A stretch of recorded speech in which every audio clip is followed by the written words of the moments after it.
স্বাধীন তুই আমার লাগে জীবনটা দিয়ে দিলি। আমি মিখাইল তোরে কথা দিলাম, তোরে এই হত্যার প্রতিশোধ, তোর বাবা মার প্রতিশোধ আমি নিজের হাতে নিই। এটা আমার মিখাইলের কথা। ভাই আপনার নাম কি? আমি মিখাইল।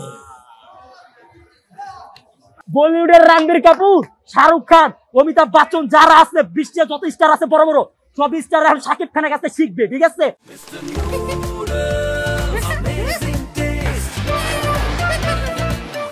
আমরা যখন শাহরুখ খানের জাওয়ান মুভি পাঠান দেখছিলাম তখন কিন্তু শাহরুখ খানের টাইগার এন্ট্রি নিয়েছিল, আবার টাইগার 3-তে যখন দেখছিলাম তখন কিন্তু পাঠানে মানে এন্ট্রি নিয়েছিল।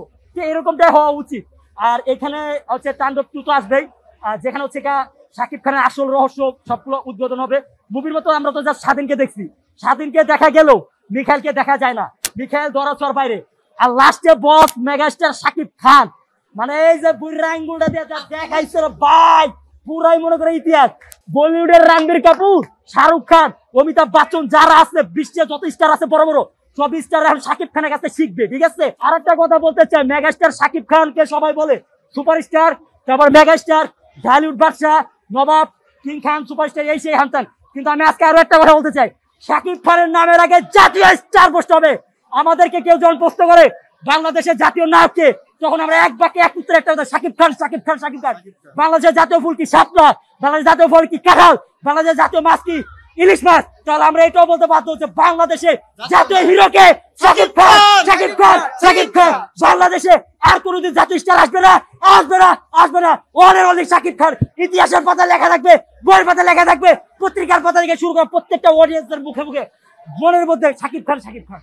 প্রত্যেকটা স্টারকে ভালোবাসার অবশ্যই কারণ থাকে। মেগাস্টার শাকিব খানকে আমরা তো সিনেমা হিরো তো হিরোই, এই জন্য ভালোবাসি। আরো বড় কারণ হচ্ছে ওনার পার্সোনাল লাইফের কারণে, বিকজ উনি মাদ্রাসা, এতিমখানা এবং বৃদ্ধাশ্রম, অসহায় মানুষদের পাশে থাকেন, কন্টিনিউ দান খয়রাত করেন।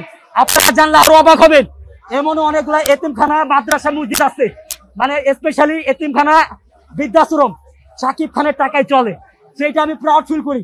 তিনি একবারকে 2008 সালে সম্ভবত একটা চ্যানেলে বলেছিলেন, পিএসপি কোরআনের আলো, উনি ওইখানে যে কথাটা বলছিলেন যে আমি সিনেমা হিরো ঠিক আছে, কিন্তু রোজ হাসরের ময়দানে আমার এই সিনেমার ফুটেজটা কাজে লাগবে না।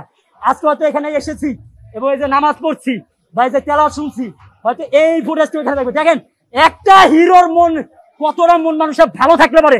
তিনি ইসলামিক বিষয়ে সচেতন এবং সময় থাকলেই, সময় পাইলেই তিনি বিদেশে সফর করেন, সৌদি আরবে যান এবং ওমরা হজ করে থাকেন, মাকে নিয়ে যান। যখন আমরা দেখি বাইরের রাষ্ট্রের, যেমন শাহরুখ খানের মুভি বেশি নয়, 2023 সালে একটা মুভি রিলিজ হয়েছিল, সিনেমার নামটা হচ্ছে পাঠান। যখন পাঠান, তারপর হচ্ছে 2023 লাস্টের দিকে মাঝখানে একটা মুভি রিলিজ হয়েছিল জাওয়ান। আপনারা দেখে থাকবেন জাওয়ান সিনেমা শাহরুখ খানের একটা সিন ছিল, পুরা মেট্রো রেলের প্রত্যেকটা দর্শক সহকারে, যাত্রী সহকারে ব্যান্ডেজ লাগানো।